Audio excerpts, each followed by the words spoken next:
Hello दोस्तों, welcome back to our YouTube channel. आज फिर आ गए हम एक और बुक समरी के साथ। तो चलिए शुरू करते हैं।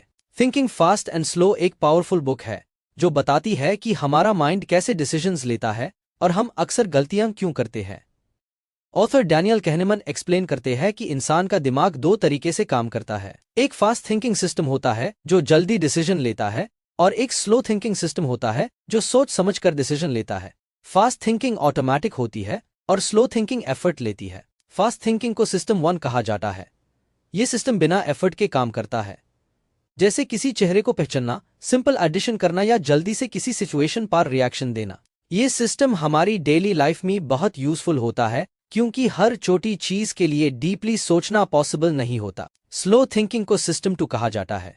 ये सिस्टम तब एक्टिवेट होता है जब हम डिफिकल्ट प्रॉब्लम सॉल्व करनी होती है या केयरफुल डिसीजन लेना होता है, जैसे मैथ का टफ क्वेश्चन सॉल्व करना या कोई इंपॉर्टेंट चॉइस करना। यह सिस्टम ज्यादा एनर्जी यूज करता है, इसलिए हमारा ब्रेन अक्सर इसे अवॉइड करता है। बुक का मेन आइडिया ये है कि हम ज्यादा टाइम फास्ट थिंकिंग पर डिपेंड करते हैं और इसी वजह से हम गलत डिसीजंस ले लेते हैं। फास्ट थिंकिंग शॉर्टकट्स यूज करती है जिन्हें मेंटल शॉर्टकट्स या ह्यूरिस्टिक्स कहा जाता है। ये शॉर्टकट्स कभी हेल्पफुल होते हैं लेकिन कभी मिस्टेक्स भी करवाते हैं। एक कॉमन मिस्टेक है अजम्पशंस बनाना। हम इनकम्प्लीट इन्फॉर्मेशन से जल्दी कंक्लूजन बना लेते हैं।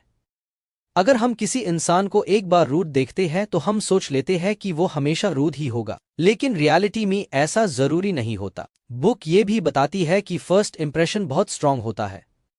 जब हम किसी चीज को पहली बार देखते हैं तो हमारा माइंड एक स्टोरी बना लेता है और फिर उसी स्टोरी को सच मान लेता है। बाद में अगर न्यू इन्फॉर्मेशन माइल तो भी हम अपनी पहली सोच को चेंज नहीं करते। डैनियल कहनेमन बताते हैं कि कॉन्फिडेंस और एक्यूरेसी अलग चीजें हैं।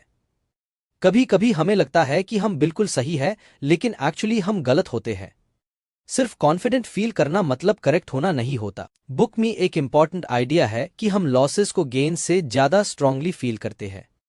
अगर आपको 100 रुपए मिलते हैं तो आपको जितनी खुशी होती है उससे ज्यादा दुख 100 रुपए खोने पर होता है। इसलिए लोग रिस्क लेने से डरते हैं और सेफ ऑप्शन चूज करते हैं। हमारा माइंड पैटर्न्स ढूंढने की कोशिश करता है, चाहे वो एग्जिस्ट ना करते हो। कभी कभी रैंडम इवेंट्स को भी हम मीनिंग दे देते हैं, जैसे अगर 2 बार कुछ बुरा हो जाए तो हम सोचते हैं कि फ्यूचर में भी बुरा ही होगा। बुक में ये भी एक्सप्लेन किया गया है कि हम फ्यूचर की हैप्पीनेस को सही तरह प्रिडिक्ट नहीं कर पाते। हमें लगता है कि कुछ चीजें हमें बहुत खुश कर देंगी, लेकिन जब वो मिल जाती है तो हैप्पीनेस टेम्पररी होती है। स्टूडेंट्स के लिए यह बुक समझना इंपॉर्टेंट है क्योंकि ये सिखाती है कि जल्दी डिसीजन लेने के बजाय थोड़ा रुककर सोचना बेटर होता है। जब आप एग्जाम में क्वेश्चन सॉल्व करते हो तो पहला आंसर हमेशा सही नहीं होता। कभी कभी स्लो थिंकिंग यूज करना जरूरी होता है। बुक का सिंपल मैसेज ये है कि हमारा माइंड पावरफुल है लेकिन परफेक्ट नहीं है। अगर हम अपनी थिंकिंग मिस्टेक्स को समझ लेते हैं तो हम बेटर डिसीजंस ले सकते हैं। स्लो थिंकिंग प्रैक्टिस करने से जजमेंट इंप्रूव होता है और गलतियां कम होती है। डैनियल कहनेमन आगे एक्सप्लेन करते हैं कि हमारी थिंकिंग पर बहुत सारे हिडन बायसेस का इन्फ्लुएंस होता है।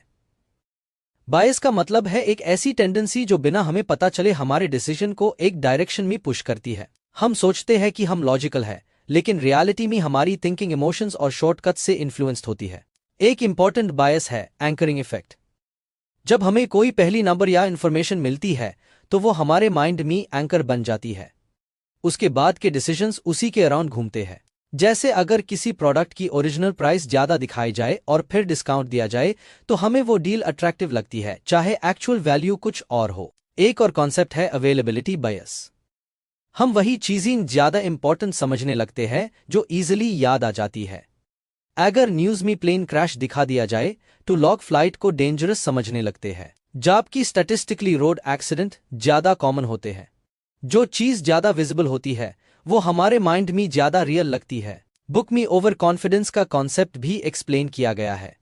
लोग अपनी नॉलेज और प्रिडिक्शंस पर ओवर कॉन्फिडेंट होते हैं। एक्सपर्ट्स भी फ्यूचर को एक्यूरेटली प्रिडिक्ट नहीं कर पाते, लेकिन फिर भी उन्हें लगता है कि उनकी जजमेंट सही है। ये ओवर कॉन्फिडेंस मिस्टेक्स का रीजन बन सकता है। कहनेमन एक इंटरेस्टिंग डिफरेंस बताते हैं एक्सपीरियंसिंग सेल्फ और रिमेंबरिंग सेल्फ के बीच। एक्सपीरियंसिंग सेल्फ वो होता है जो प्रेजेंट मोमेंट में फील करता है। रिमेंबरिंग सेल्फ वो होता है जो बाद में उस एक्सपीरियंस को याद करता है। कभी कभी हम किसी इवेंट को एंड के बेसिस पर जज करते हैं, न कि प्योर एक्सपीरियंस के बेसिस पर। इसलिए लास्ट इंप्रेशन बहुत पावरफुल होता है। बुक ये भी बताती है कि हम शॉर्ट टर्म इमोशंस के बेस पर लॉन्ग टर्म डिसीजंस ले लेते हैं। जब हम गुस्से में होते हैं या बहुत एक्साइटेड होते हैं तब हमारी जजमेंट वीक हो जाती है। इसलिए इंपॉर्टेंट डिसीजंस काम स्टेट में लेने चाहिए। स्टूडेंट्स के लिए ये लेसन्स प्रैक्टिकल है। जब आप किसी रिजल्ट से डिसअपॉइंटेड होते हो तो तुरंत अपने फ्यूचर के बारे में नेगेटिव स्टोरी मत बना लो। स्लो थिंकिंग एक्टिवेट करो, फैक्ट्स देखो, इंप्रूवमेंट प्लान बनाओ। फास्ट थिंकिंग इमोशनल होती है, स्लो थिंकिंग रैशनल होती है। बुक का फाइनल टेकअवे ये है कि परफेक्ट थिंकिंग पॉसिबल नहीं है, लेकिन बेटर थिंकिंग पॉसिबल है। अगर हम अपने बायसेस को रिकॉग्नाइज करना शुरू करें, अपनी ओवर कॉन्फिडेंस को कंट्रोल करें और इंपॉर्टेंट डिसीजंस में स्लो थिंकिंग का उसे करें, तो हम अपनी लाइफ में स्मार्टर चॉइसेस ले सकते हैं। थिंकिंग फास्ट एंड स्लो हमें यह समझाती है कि माइंड डू मोड्स में काम करता है। फास्ट मोड कन्वीनियंट है लेकिन कभी मिसलीडिंग होता है। स्लो मोड एफर्टफुल है लेकिन एक्यूरेट होता है। रियल विजडम टैब आती है जब हम जान पाते हैं कि कौन सी सिचुएशन में कौन सा मोड यूज करना है। सिंपल मैसेज ये है, हर चीज पर टॉरेंट रिएक्ट मत करो। जब डिसीजन इंपॉर्टेंट हो, पॉज लो, डाउट करो और सोच समझ कर चूज करो। इसी प्रैक्टिस से जजमेंट स्ट्रांग होती है और मिस्टेक्स कम होती है। यहाँ तक वीडियो देखने के लिए आप सभी का दिल से शुक्रिया। Please do subscribe